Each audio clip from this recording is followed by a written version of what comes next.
The Adventures of Tom Sawyer by Mark Twain. Chapter 1. Tom? No answer. Tom? No answer. What's gone with that boy, I wonder? You, Tom! No answer. The old lady pulled her spectacles down and looked over them about the room. Then she put them up and looked out under them. She seldom or never looked through them for so small a thing as a boy. They were her state pair, the pride of her heart, and were built for style, not service. She could have seen through a pair of stove lids just as well. She looked perplexed for a moment, and then said, not fiercely, but still loud enough for the furniture to hear, "Well, I lay if I get hold of you, I'll—" She did not finish, for by this time she was bending down and punching under the bed with the broom, and so she needed breath to punctuate the punches with. She resurrected nothing but the cat. "I never did see the beat of that boy." She went to the open door and stood in it and looked out among the tomato vines and jimpson weeds that constituted the garden. No Tom. So she lifted up her voice at an angle calculated for distance and shouted, "Yoo-hoo, Tom!" There was a slight noise behind her, and she turned just in time to seize a small boy by the slack of his roundabout and arrest his flight. "There, I might have thought of that closet. What you been doing in there?" "Nothing." "Nothing? Look at your hands, and look at your mouth. What is that truck?" "I don't know, Aunt." "Well, I know. It's jam, that's what it is. 40 times I've said if you didn't let that jam alone, I'd skin you. Hand me that switch." The peril was desperate. "My, look behind you, Aunt!" The old lady whirled round and snatched her skirts out of danger. The lad fled on the instant, scrambled up the high board fence, and disappeared over it. His Aunt Polly stood surprised a moment, and then broke into a gentle laugh. "Hang the boy, can't I never learn anything? Ain't he played me tricks enough like that for me to be looking out for him by this time?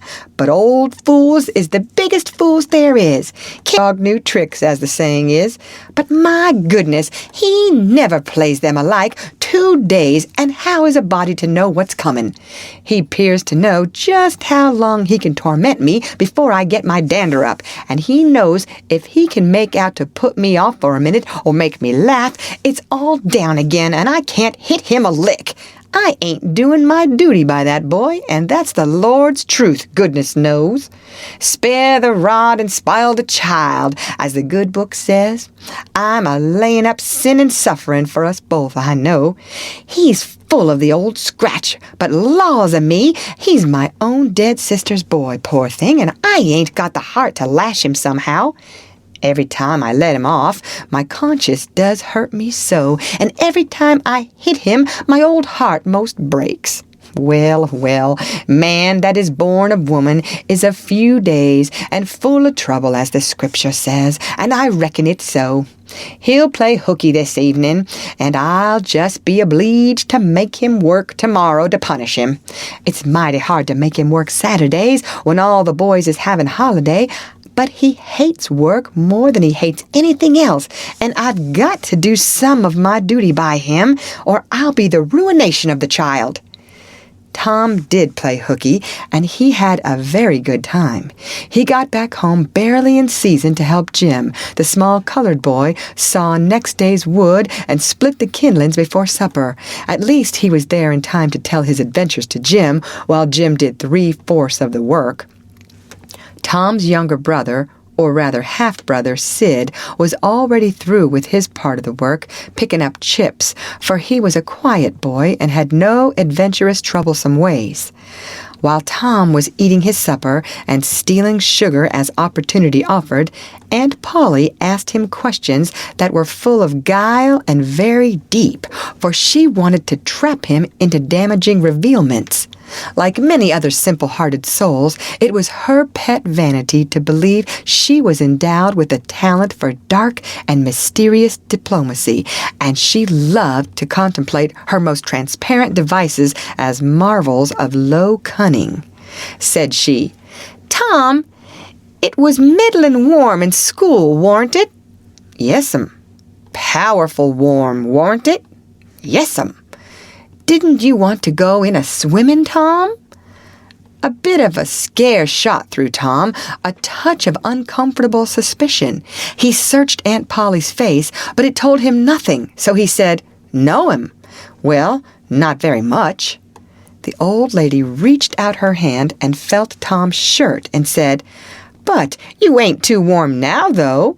And it flattered her to reflect that she had discovered that the shirt was dry without anybody knowing that that was what she had in her mind. But in spite of her, Tom knew where the wind lay now, so he forestalled what might be the next move. "Some of us pumped on our heads. Mine's damp yet, see?"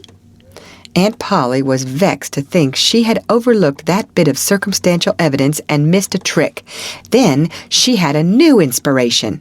"Tom, you didn't have to undo your shirt collar where I sewed it to pump on your head, did you? Unbutton your jacket." The trouble vanished out of Tom's face. He opened his jacket. His shirt collar was securely sewed. "Bother! Well, go 'long with you. I'd made sure you'd played hooky and been a-swimmin'. But I forgive you, Tom. I reckon you're a kind of a singed cat, as the sayin' is. Better'n you look this time." She was half sorry her sagacity had miscarried, and half glad that Tom had stumbled into obedient conduct for once. But Sidney said, "Well now, if I didn't think you sewed his collar with white thread, but it's black." "Why, I did sew it with white, Tom." But Tom did not wait for the rest. As he went out at the door, he said, "Siddy, I'll lick you for that." In a safe place, Tom examined 2 large needles, which were thrust into the lapels of his jacket and had thread bound about them. One needle carried white thread and the other black. He said, "She'd never notice if it hadn't been for Sid. Confound it! Sometimes she sews it with white and sometimes she sews it with black. I wish to Jiminy she'd stick to one or the other. I can't keep the run of 'em.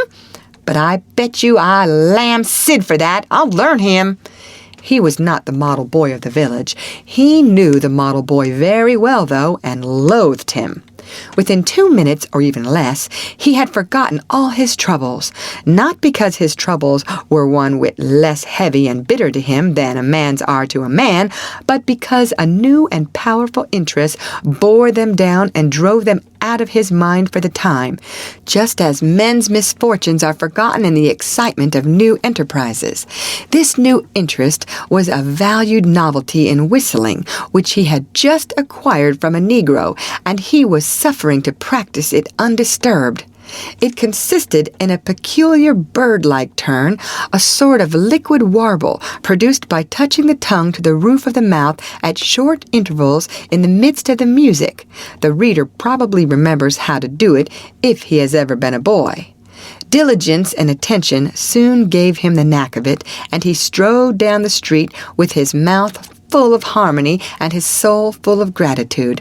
He felt much as an astronomer feels who has discovered a new planet, no doubt. As far as strong, deep, unalloyed pleasure is concerned, the advantage was with the boy, not the astronomer.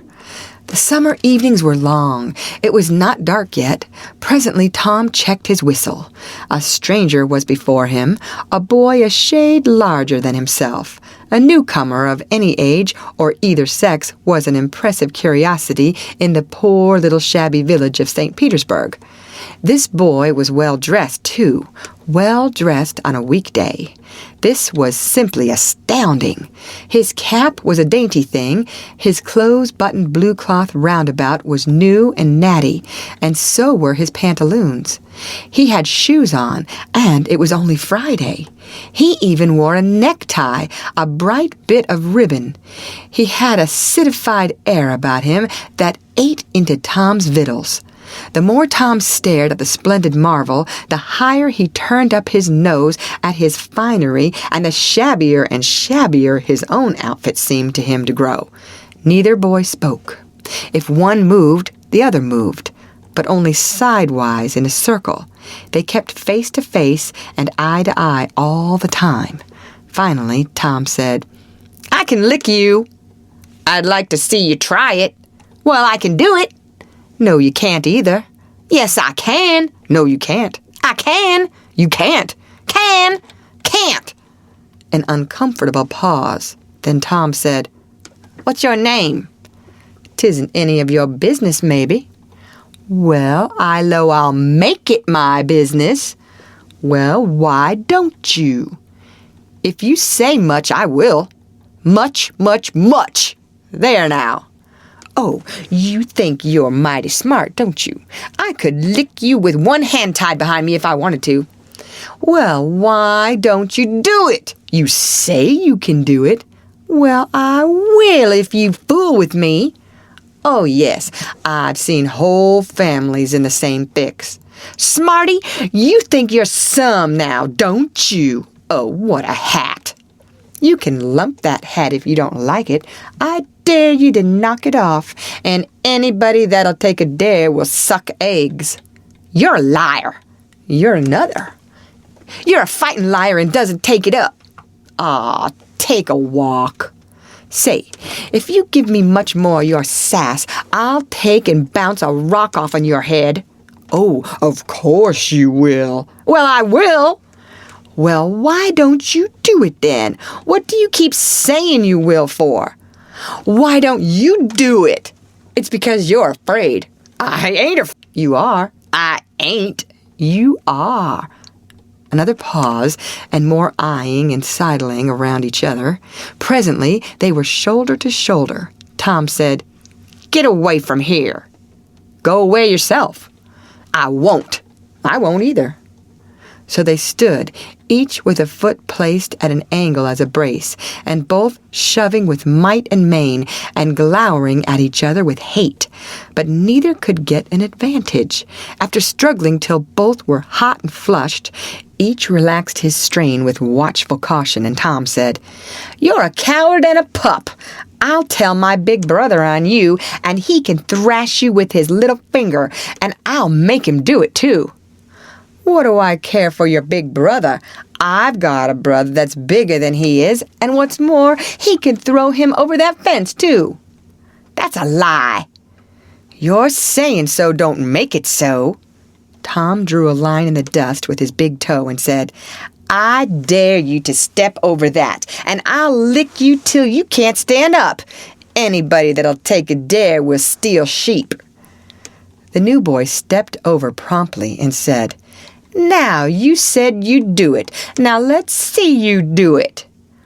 "Don't you crowd me now. You better look out." "Well, you said you'd do it. Why don't you do it?" "By jingo, for 2 cents I will do it." The new boy took 2 broad coppers out of his pocket and held them out with derision. Tom struck them to the ground. In an instant, both boys were rolling and tumbling in the dirt, gripped together like cats, and for the space of a minute they tugged and tore at each other's hair and clothes, punched and scratched each other's nose, and covered themselves with dust and glory. Presently the confusion took form, and through the fog of battle Tom appeared, seated astride the new boy, and pounding him with his fists. "Holler 'nough!" said he. The boy only struggled to free himself. He was crying, mainly from rage. "Holler 'nough!" And the pounding went on. At last the stranger got out a smothered "'Nuff!" and Tom let him up and said, "Now that'll learn you. Better look out who you're fooling with next time." The new boy went off brushing the dust from his clothes, sobbing, snuffling, and occasionally looking back and shaking his head and threatening what he would do to Tom the next time he caught him out. To which Tom responded with jeers and started off in high feather, and as soon as his back was turned, the new boy snatched up a stone, threw it, and hit him between the shoulders, and then turned tail and ran like an antelope. Tom chased the traitor home, and thus found out where he lived. He then held a position at the gate for some time, daring the enemy to come outside, but the enemy only made faces at him through the window and declined. At last, the enemy's mother appeared and called Tom a bad, vicious, vulgar child and ordered him away. So he went away, but he said he 'lowed to lay for that boy. He got home pretty late that night, and when he climbed cautiously in at the window, he uncovered an ambuscade in the person of his aunt, and when she saw the state his clothes were in, her resolution to turn his Saturday holiday into captivity at hard labor became adamantine in its firmness. End of chapter.